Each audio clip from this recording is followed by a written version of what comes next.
Wali Kota Makassar akan mempercepat kinerja tim COVID Hunter Satgas Raika dan Detektor meski pesanan Ginos belum seluruhnya tiba di Kota Makassar.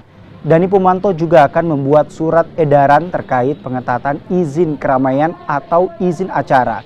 Jika jumlah orang dalam acara melebihi 100 orang, maka diharuskan menyediakan Ginos.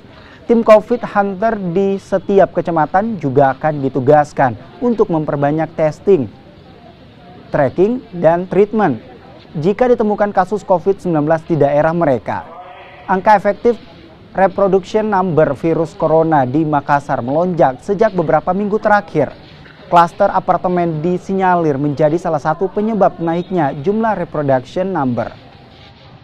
Besok saya akan bikin surat edaran, misalnya gini, semua pertemuan di bawah 100 orang harus melapor di nomor ini. Nggak usah datang, tapi melapor via SMS.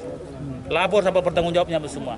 Di atas 100 sampai 300 orang, syaratnya ini. 300, 500, di atas 500 harus ini. Nah, seperti kemarin pertemuan Ikatek, Unhas. Saya wajibkan 4 Ginos yang beroperasi di situ. Dia wajib karena sudah dia 700 orang sampai 1000, maka dia harus di Ginos semua, total di Ginos. Nah, kira-kira begitu. Nah, saya bikin sekarang lebih ketat lagi aturannya. Untuk acara, termasuk acara ulang tahun, orang kawin apa semua. Kita segera atur. Nah, tapi menunggu dulu pengarahan dari para menteri sebentar malam.